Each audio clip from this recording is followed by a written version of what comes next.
জীবনে কষ্ট আসবে, লোভ আসবে, কিন্তু সততা আর সঠিক পথে থাকলে আল্লাহ একদিন তার প্রতিদান অবশ্যই দেন। আসসালামু আলাইকুম এভরিওয়ান, আপনাদের মাঝে নিয়ে আসলাম নতুন একটি গল্প। একটি গ্রামের গল্প। গ্রামের নাম ছিল শান্তিপুর। চারিদিকে সবুজ ধানক্ষেত, মাঝখানে একটি সরু মাটির রাস্তা, আর সেই রাস্তার পাশে ছোট্ট একটা কুঁড়ে ঘর। সেখানে থাকতো রহিম আর তার মা। রহিম ছিল খুবই গরিব, কিন্তু তার মন ছিল আকাশের মতো বড়।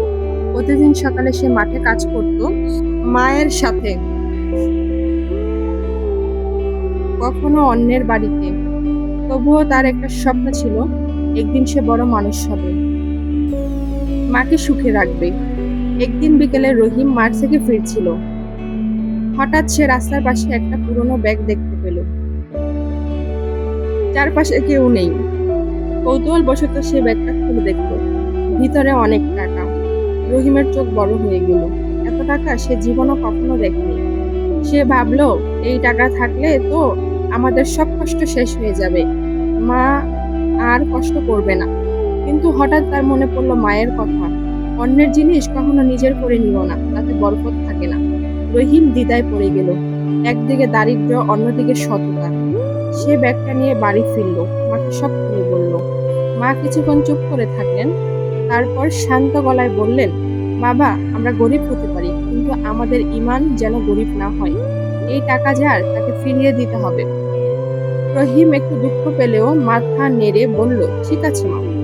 পরদিন সকালে রহিম ব্যাগটা নিয়ে গ্রামের বাজারে গেল। সে সবাইকে জিজ্ঞেস করতে লাগলো, এই ব্যাগটা কারো হারিয়েছে কি? অনেকক্ষণ পর এক বৃদ্ধ লোক দৌড়ে এসে বললেন, বাবা, এটা আমার ব্যাগ। আমি কাল এখানে হারিয়েছিলাম। ভিতরে আমার জমির সব টাকা ছিল। বৃদ্ধ লোকটি কাঁদতে কাঁদতে বললেন, আমি ভেবেছিলাম সব শেষ, তুমি আমাকে বাঁচালে বাবা। রহিম হাসি মুখে ব্যাগটা ফিরিয়ে দিল।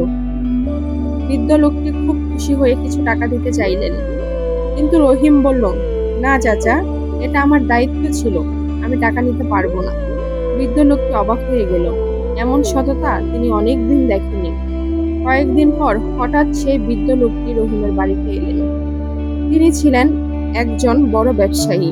রহিমের সততায় মুগ্ধ হয়ে তিনি বললেন, বাবা, আমি তোমাকে সাহায্য করতে চাই। তুমি পড়াশোনা করবে, বড় মানুষ হবে, সব খরচ আমি দেব। রহিম আর তার মা আনন্দে কেঁদে ফেলল। কয়েক বছর কেটে গেল। রহিম অনেক পড়াশোনা করে একদিন সত্যি বড় মানুষ হলো। সে শুধু নিজের জীবন বদলালো না, গ্রামের অনেক গরিব মানুষের পাশে দাঁড়ালো।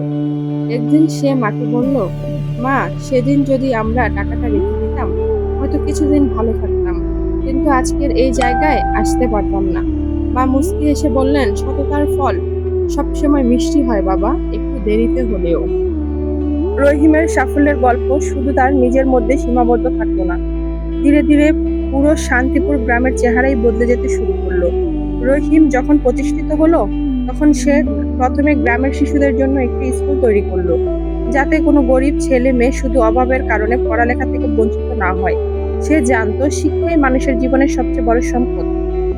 এরপর সে গ্রামের অসহায় মানুষদের জন্য একটি ছোট চিকিৎসা কেন্দ্র গড়ে তুলল, যেখানে দরিদ্র মানুষ বিনামূল্যে চিকিৎসা পেত। গ্রামের মানুষরা ভালোবেসে রহিমকে ডাকতো গরিবের বন্ধু রহিম। রহিম কখনো তার অতীত ভুলে যায়নি। সে সবসময় মনে রাখতো তার মায়ের শিক্ষা, কষ্টের দিনগুলো, আর সেই পুরনো ব্যাগের ঘটনা, যা তার জীবনের মোড় ঘুরিয়ে দিয়েছিল।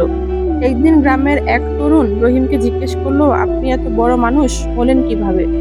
রহিম হেসে উত্তর দিল, বড় মানুষ টাকা দিয়ে হওয়া যায় না, সততা, পরিশ্রম আর ভালো মন দিয়ে সত্যিকারের বড় মানুষ হওয়া যায়। তার এই কথা গ্রামের প্রতিটি মানুষের হৃদয়ে জায়গা করে নিল। সময়ের সাথে সাথে শান্তিপুর শুধু একটি গ্রাম নয়, সততা, শিক্ষা আর মানবতার এক উজ্জ্বল উদাহরণ তৈরি হয়ে উঠল। রহিমের মা বৃদ্ধ বয়সে ছেলের সাফল্য দেখে আল্লাহর কাছে শুকরিয়া আদায় করতেন। তিনি গর্ব করে বলতেন, আমার ছেলে শুধু বড় মানুষ হয়নি, সে ভালো মানুষ হয়েছে, এটাই আমার সবচেয়ে শান্তি। শেষ পর্যন্ত রহিম প্রমাণ করেছিল, সৎ পথে চললে হয়তো পথ কঠিন হয়, কিন্তু সেই পথই মানুষকে প্রকৃত সম্মান, শান্তি এবং সফলতার দরজায় পৌঁছে দেয়। সততা, পরিশ্রম এবং নৈতিকতা কখনো বৃথা যায় না। জীবনের সঠিক সিদ্ধান্ত নিতে পারলে আল্লাহ এমনভাবে প্রতিদান দেন, যা কল্পনারও বাহিরে।